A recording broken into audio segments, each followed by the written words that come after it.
Bonjour, bonjour tout le monde. Ce long week-end, est-ce que vous savez ce que vous fêtez? Êtes-vous mêlés? Est-ce qu'on fête la reine Victoria? Est-ce qu'on fête Dollar des Ormeaux? Est-ce qu'on fête les Patriotes? Est-ce que c'est la fête du dollar? J'ai déjà entendu ça aussi. C'est la fête du dollar. Et non pas de dollar. En tout cas, je vous laisse choisir ce que vous voulez célébrer lundi. Donc, un petit mot sur dernière chance, si vous voulez vous inscrire au cours sur l'Apocalypse, ça commence jeudi, donc c'est la dernière chance. Il y a déjà une trentaine d'inscriptions, donc c'est le fun, on va se rassembler. J'aimerais qu'on en ait un autre 10, comme ça on serait 40. 40, c'est un chiffre spécial dans la Bible, mais il faut qu'on soit 40. Donc si vous y songez, si vous n'êtes pas certain, soyez les bienvenus. Des fois, c'est un livre qui fait peur, des fois, c'est un livre qui est étrange, donc on veut clarifier les choses, mais on veut surtout s'encourager avec le contenu de ce livre-là. Je vous donne une petite idée du contenu. On va faire une mise en situation. Après ça, on va regarder un petit peu comment interpréter, regarder le contexte, mais mon but principal est de dévoiler Jésus. L'Apocalypse, ça veut dire dévoiler, ça veut dire enlever un voile, révéler. Donc, trop souvent, on s'attarde sur des 666, puis sur des milléniums, puis sur toutes sortes de bébelles, mais le but de l'Apocalypse, c'est de révéler qui est Jésus. Donc, on va s'attarder à cela. Saviez-vous qu'il y a 7 acclamations de Jésus dans l'Apocalypse? Saviez-vous qu'il y a 7 béatitudes pour ceux qui lisent l'Apocalypse? Donc, on va s'amuser avec tout ce contenu-là. C'est bon?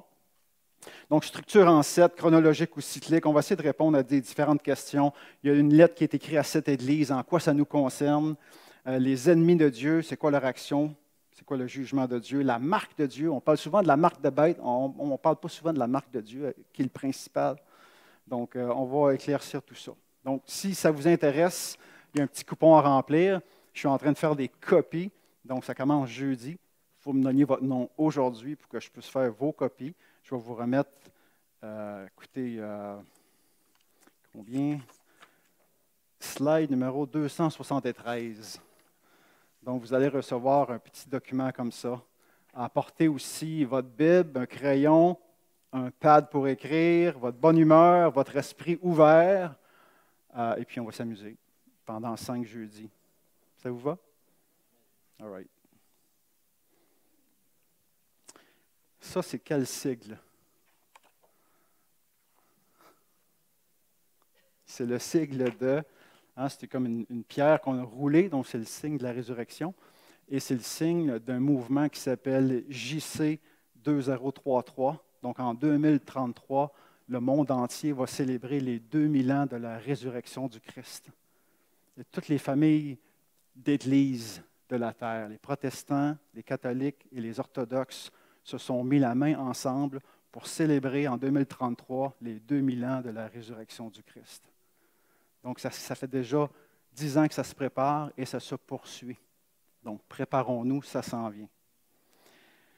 Jésus est le meilleur. J'ai commencé cette série-là. On a couvert Jésus est le meilleur Job. Après ça, on a couvert Jésus est le meilleur Abraham.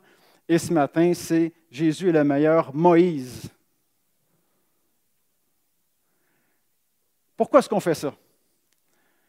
Quand vous quittez cette assemblée, j'aimerais ça qu'en pensant à Jésus, ça fasse « wow » dans votre tête. Ça, c'est la première raison pourquoi on fait cet exercice-là. La deuxième raison, c'est lorsque vous lisez l'Ancien Testament, vous devriez le lire d'une façon particulière. Vous devriez essayer de découvrir Jésus dans les écrits de l'Ancien Testament. Pourquoi est-ce qu'on fait ça? Sur la base de Jésus lui-même, lorsqu'il a rencontré les 2 disciples d'Emmaüs, lorsqu'il était ressuscité, qu'est-ce qu'il a fait avec eux? Il a, en commençant par Moïse et par tous les prophètes, il leur expliquait dans toutes les Écritures, dans tout l'Ancien Testament, qu'est-ce qu'il concernait, lui. Donc, en quoi est-ce que Jésus est un meilleur Job? En quoi est-ce que Jésus est un meilleur David, une meilleure Esther, un meilleur Joseph? Hein? Donc, on devrait lire l'Ancien Testament dans cette optique-là. Et c'est ce qu'il a fait aussi lorsqu'il a quitté les 2 disciples. Il est retourné à Jérusalem. Et dans la loi de Moïse, les prophètes et les psaumes, qui sont les 3 séparations dans la façon qu'un juif comprend l'Ancien Testament, qu'est-ce qui le concernait à travers tout l'Ancien Testament? Qu'est-ce qui concernait Jésus? Donc, mon but, c'est on compare Moïse et Jésus ce matin, que ça fasse wow dans vos têtes. Donc, prions, parce que ce n'est pas moi qui va faire ça. Ça va être l'Esprit de Dieu. Oui, Seigneur, on prend ce moment, on s'arrête. Tantôt, on chantait qu'on t'accueille. Alors oui, Seigneur, on croit que tu es là, présent, invisible, mais présent avec nous, réunis en ton nom. On te prie, Seigneur, que ton Esprit continue à révéler tout Jésus-Christ dans sa plus grande gloire, dans sa plus grande splendeur. Que ton Esprit nous révèle à nous qui tu es pleinement. On te remet ce moment, Seigneur.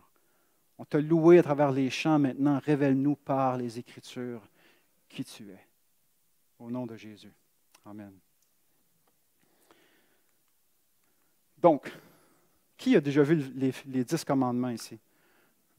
Hein? Bon. Qui les a pas vus? Qui n'a pas vu les 10 commandements? Au Québec, c'était très, très populaire, ce film avec Charlton Heston. Okay? Donc, les 10 commandements. C'est un film qui a touché ma jeunesse. J'aimais ça, écouter ça. Alors, c'est quoi le parallèle entre Moïse et Jésus? C'est la question qu'on se pose ce matin. Donc, Deutéronome, Moïse dit cette déclaration. Ah, moi, je suis prophète, dit Moïse, mais il va en venir un autre après moi. Okay? Moïse dit, l'Éternel, ton Dieu, fera surgir pour toi, du milieu de toi, parmi tes frères, un prophète comme moi. Donc déjà, le peuple attendait un autre Moïse. Déjà, à l'époque de Moïse, on attendait un autre prophète.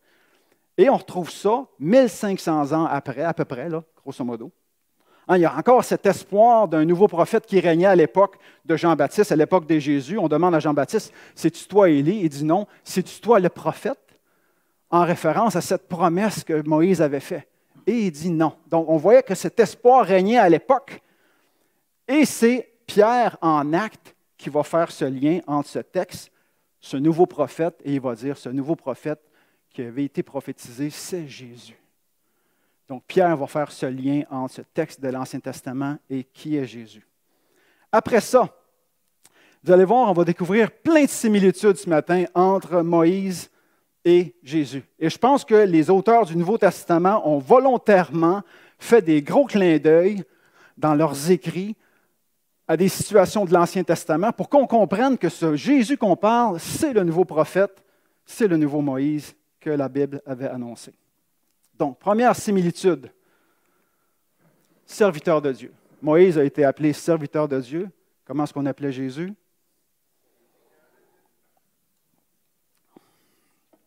Vous êtes bon. À date, vous êtes bon. Les deux ont vaincu un infanticide.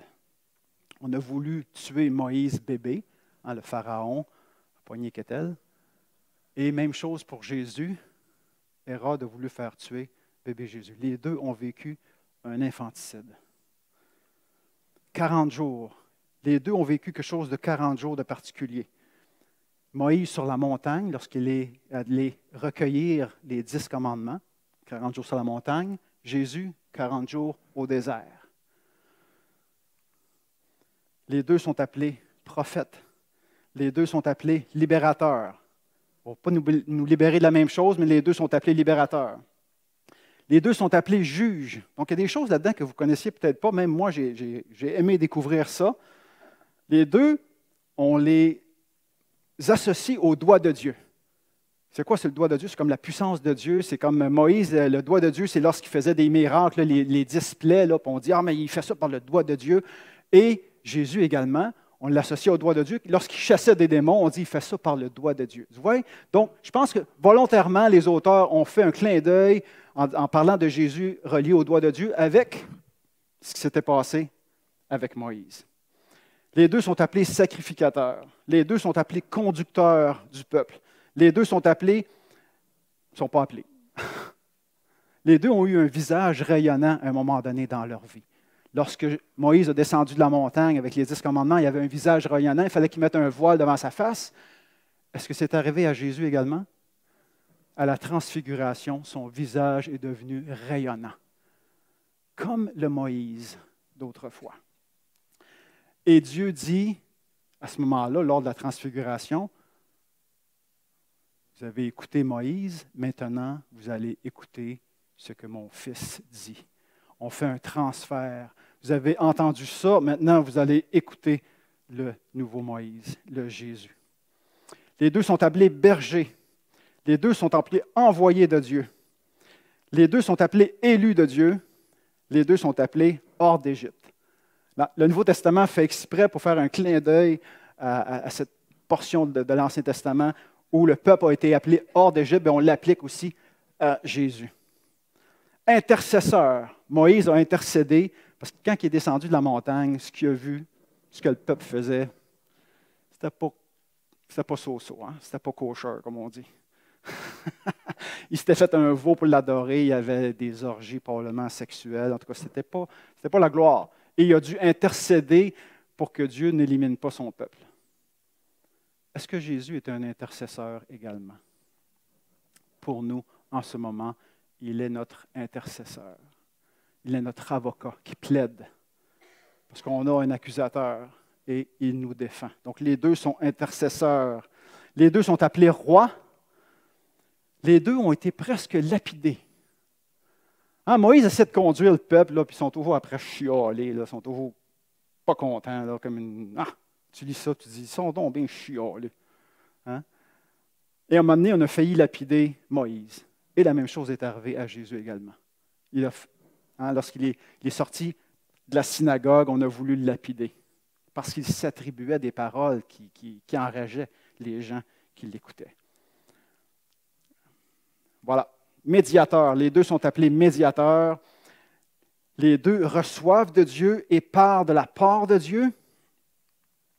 Les deux choisissent 70 hommes et les deux font une alliance par le sang. Moïse va le faire avec du sang d'animal et Jésus va le faire avec son propre sang. Donc, vous voyez comment est-ce que les auteurs du Nouveau Testament ont voulu dresser des similitudes entre ce Jésus et ce Moïse. Maintenant, il y a deux autres similitudes, je trouvais que c'était intéressant de s'y arrêter, c'est de quelle façon est-ce qu'ils ont été motivés? Est-ce que vous avez besoin de motivation dans votre vie? On voit que Moïse a été motivé par une joie future. C'est écrit, Moïse refusa d'être appelé fils de la fille de Pharaon, alors que c'était son droit, aimant mieux être maltraité avec le peuple hébreu que d'avoir pour un temps la jouissance du péché, car il avait les yeux fixés sur la rémunération. Il savait qu'en ce sacrifice, il y avait quelque chose de meilleur qui s'en venait. Parallèlement, Jésus aussi a été motivé par une joie, en vue de la joie qui lui était réservée, a souffert la croix. Jésus a décidé de souffrir la croix parce qu'il avait les yeux sur une joie plus grande, une joie supérieure. Il a méprisé l'ignominie. Il ne s'est pas laissé atteindre par la honte qui était attachée à la croix. Il a méprisé ça et s'est assis à la droite du trône de Dieu. Vous voyez comment les deux ont été motivés par une joie. Et je pense que la Bible est là pour nous aider à se porter dans le futur et à être motivés, nous aussi, par ce qui nous attend. Je pense que l'Apocalypse peut jouer ce rôle-là aussi, de savoir exactement qu'est-ce qui nous attend. Et peu importe ce qu'on peut vivre aujourd'hui sur la terre, de savoir qu'est-ce qui nous attend, ça devrait nous motiver. Il y a des gens qui ne se laissent pas motiver par ce qui peut arriver. Je trouve ça dommage. Il me semble qu'en tant que chrétien, on doit avoir les deux pieds sur terre, mais la tête motivée par ce qui s'en vient. Amen. Le vent et la mer, ça c'est intéressant. Lorsque Moïse, il prie, puis là, il y a le vent qui est utilisé, il y a la mer qui est séparée en deux. Et Jésus, lui, on dit, qui est celui que même les vents et la mer obéissent? Ils ont obéi à Moïse, mais Jésus aussi a été capable de prouver qu'il avait tout pouvoir sur la création. Il est ce nouveau Moïse, ce plus grand que Moïse, ce meilleur Moïse. Donc, Jésus est le meilleur Moïse. Donc, on a vu des similitudes. Maintenant, regardons en quoi est-ce que Jésus est supérieur. Ce qu'il faut comprendre, c'est que l'Ancien Testament, c'est un nombre. La Bible dit que c'est un nombre. un nombre de réalités. Donc, une réalité, comme lorsque la lune a passé devant le soleil et l'éclipse solaire, donc ça faisait de l'ombre. Donc, l'Ancien Testament, c'est l'ombre de quelque chose de plus lumineux, de plus grand.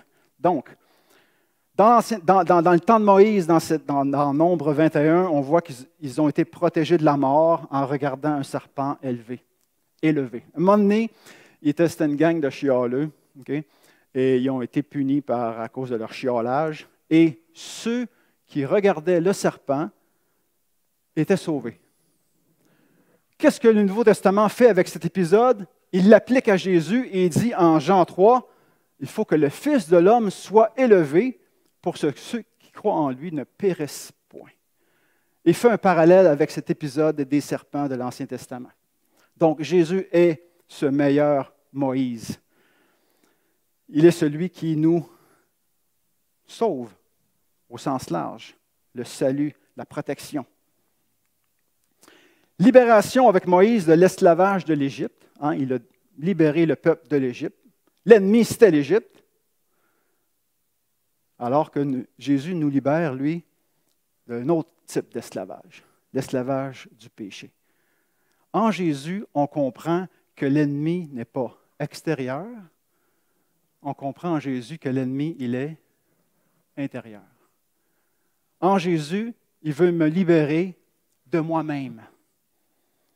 Pas d'un agresseur externe, il veut me libérer de moi-même, de mes propres bébites, de mes propres péchés, de mes propres manquements, de mes propres angles morts. C'est l'œuvre du Christ en moi, la libération intérieure. Avec Moïse, on sacrifie un agneau qui n'est pas capable de sauver. Jean-Baptiste va dire de Jésus, « Voici l'agneau de Dieu qui enlève le péché du monde, capable de sauver. » En Moïse, on espère la terre promise. C'est ça qu'on espère. Et c'est géographique. En Jésus, ce n'est plus géographique, notre espérance. Notre espérance est dans la vie éternelle. C'est quelque chose de spirituel. Il y a bien des gens en Israël en ce moment qui n'ont pas compris ça. L'espérance n'est pas dans un bout de terre. L'espérance se trouve ailleurs. N'est-ce pas?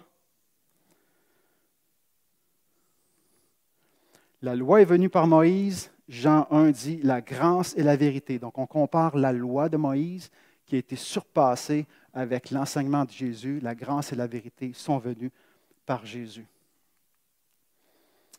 Dans l'histoire de Moïse, une des 10 plaies, c'est qu'il y avait un ange de la mort qui était pour tuer tous les premiers-nés. On se souvient de l'histoire. Et ceux qui étaient protégés, c'est ceux qui prenaient le sang de l'agneau et qui en mettaient sur leur porte. Et là, l'ange, lorsqu'il voyait le sang, passait par-dessus. Et c'est ce qu'on appelait la Passover, la Pâque. Donc, on célébrait la Pâque juive où l'ange épargnait ceux qui étaient protégés par le sang. Et on fait ce parallèle avec Jésus, où on est protégé de la colère de Dieu par le sang de Jésus qui est appliqué parce qu'on met foi dans l'œuvre du Christ. Est-ce qu'on dit amen à ça? On est protégé. La Passover, c'est ce qu'on célèbre à Pâques. Et alors que dans l'Ancien Testament, on donnait de la manne à tous les jours, parce qu'il n'y avait pas d'autre nourriture, il était dans le désert, puis ça se gaspillait s'il en prenait trop, puis etc. Là, on se souvient de l'histoire. Jésus s'applique cette parole et dit, c'est moi le pain venu du ciel. C'est de moi maintenant que vous devez vous nourrir. Comme vous avez mangé de la manne dans l'Ancien Testament, maintenant c'est de moi que vous devez vous nourrir. C'est de moi que vous devez manger. Et Matthieu dira, on devrait se nourrir de la parole de Dieu. Et comme on mange 3 fois par jour, on devrait se nourrir aussi, non pas juste physiquement, mais spirituellement, de qui est le Christ. Voilà. On continue. 2 petits passages bibliques qui nous comparent Moïse avec Jésus. Un en 2 Corinthiens et l'autre en Hébreu. Donc, 2 Corinthiens nous dit, « Le ministère de Moïse au service de la loi, dont les lettres ont été gravées sur des pierres, les 10 commandements ont été gravés sur des pierres, on se souvient de ça. Ça l'a conduit à la mort. Cependant, même si ça a conduit à la mort, c'était quand même glorieux au point que les Israélites n'ont pas pu regarder Moïse en face. Qu'est-ce qui est écrit après? Mais alors, le ministère qui, lui, au service de l'Esprit, non pas au service de la loi, mais au service de l'Esprit, ne serait-il pas bien plus glorieux? Donc, en Jésus, il y a plus de gloire que ce que les Hébreux avaient connu dans le passé. Il continue. En effet, si le ministère qui a entraîné la condamnation, parce que s'il y a une loi, ça te condamne. Si tu roules 101 puis la loi dit 100, ben, tu sais que tu es coupable.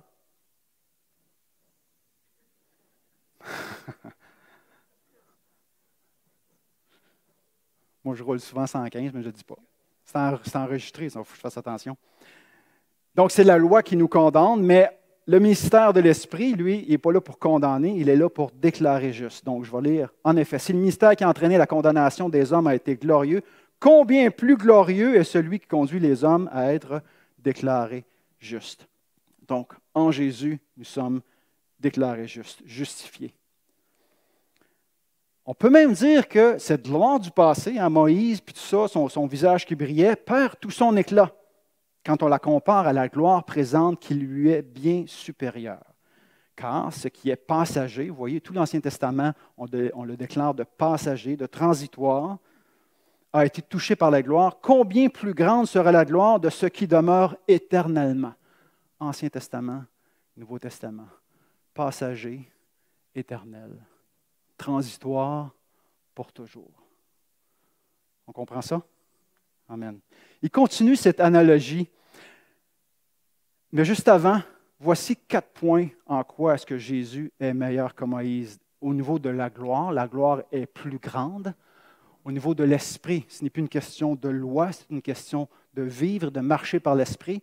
Au lieu de la condamnation, c'est la justification. Au lieu de temporaire, c'est éternel. Jésus est un meilleur Moïse à cause de ces 4 points-là. Et il continue, ce n'est pas fini.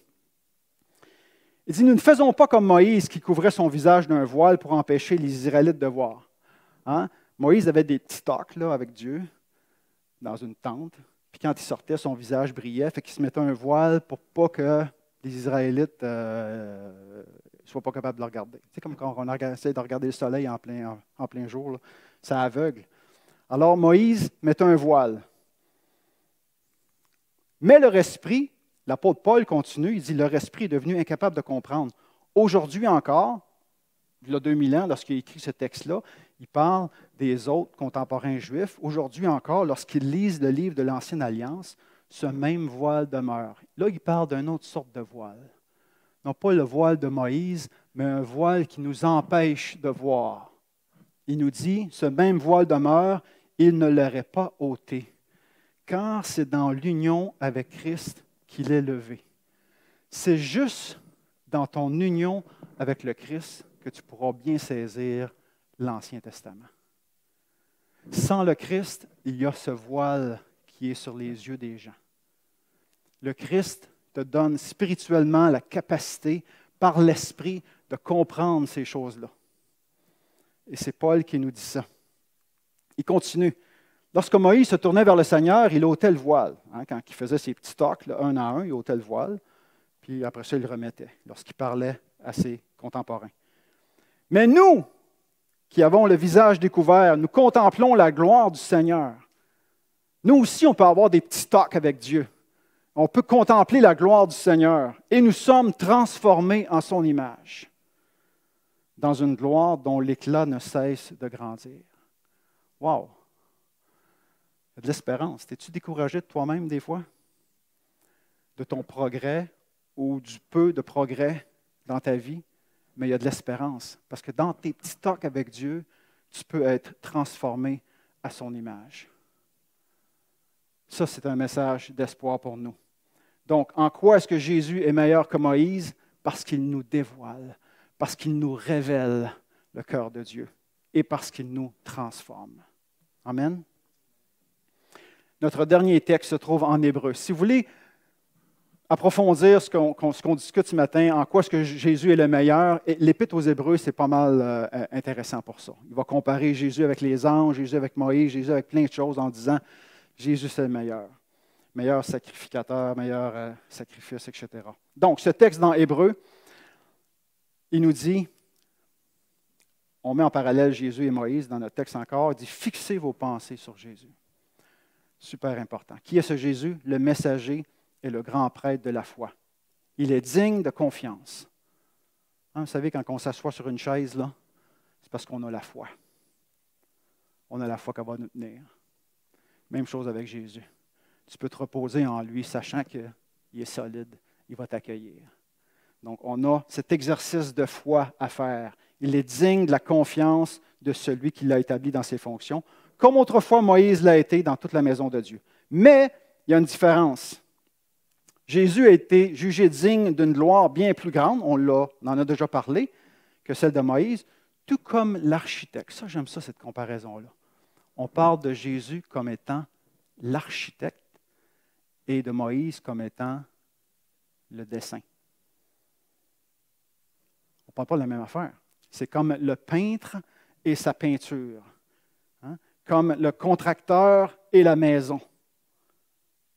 On décrit Jésus comme le créateur et de Moïse comme la maison. Alors, il est digne d'une gloire bien plus grande parce qu'il est l'architecte qui a construit la maison.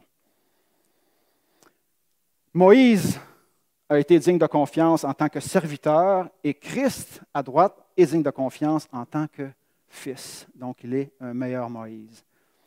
Et je termine là-dessus. On parle de repos ici. On compare les deux. Ma question pour vous, c'est est-ce que vous avez besoin de repos dans vos vies? Dans vos vies stressées, dans vos vies excitantes, dans vos vies d'épreuves? Avez-vous besoin de repos? Quelle façon est-ce qu'on peut acquérir ce repos? Lisons ça. À qui a-t-il fait ce serment? C'est Dieu qui parle. Ils n'entreront pas dans mon repos.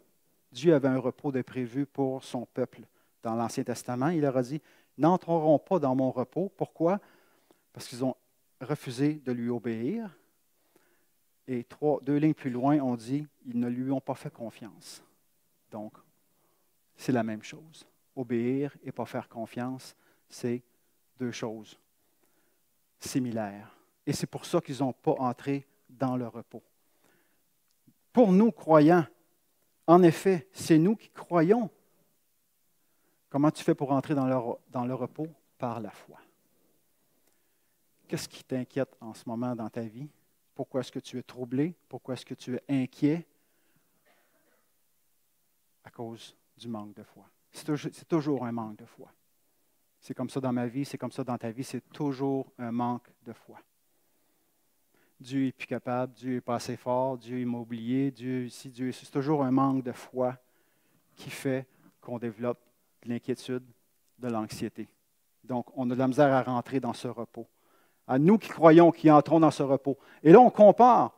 C'est donc un repos, c'est donc qu'un repos reste pour le peuple de Dieu, un repos semblable à celui que Dieu a fait le 7e jour. Il s'est reposé de ses œuvres. Nous aussi, on peut se reposer de nos œuvres. Nous aussi, on peut dire, je suis tanné de performer là, devant Dieu. Là. Je crois que la grâce suffit et je peux me reposer. J'ai pu approuver qui je suis. Je peux me reposer en Jésus. Amen. Et cette dernière phrase est bien importante. On compare le grand prêtre, donc le système de Moïse, okay, avec la loi. Nous n'avons pas un grand prêtre qui serait incapable de se sentir touché, mais en Jésus, qu'est-ce qu'on a de plus? On a un gars qui a été tenté en toutes choses. Est-ce que vous croyez ça? Est-ce que vous croyez que la tentation que vous vivez en ce moment, que Jésus, c'est exactement parce que lui aussi a passé au travers? Oh, pensez à ça une minute. Là. En quoi est-ce que je suis tenté en ce moment? Et Jésus a passé au travers. Jésus a été tenté exactement de la même façon. J'ai un voisin qui a 3 chiens qui jappent. Je suis tenté.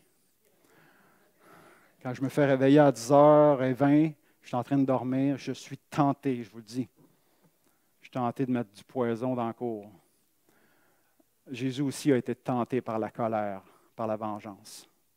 Est-ce que tu es tenté sexuellement? Jésus aussi a été tenté sexuellement. Est-ce que tu es tenté de voler? Jésus aussi a été tenté de voler.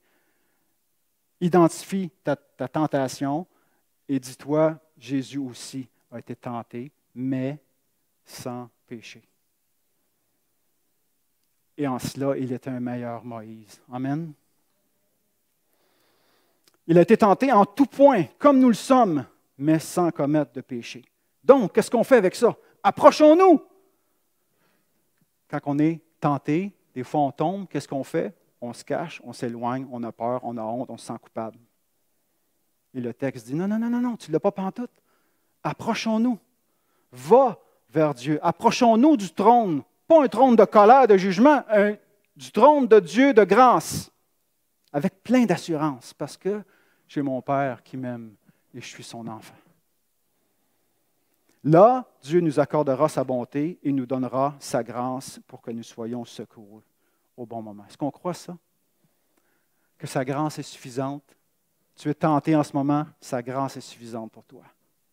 Sa grâce est suffisante pour te faire désirer quelque chose de plus beau, de plus grand que ce petit péché éphémère là, qui va te donner 2 secondes de plaisir, mais qui est faux, qui est un idole et qui t'amène vers le bas, qui te tire vers le bas. Cet Esprit de Dieu est capable de te faire désirer quelque chose de plus beau, de plus grand, qui va te sortir spirale vers le haut plutôt que spirale vers le bas. Amen. Donc, Jésus est le meilleur Moïse. Voilà.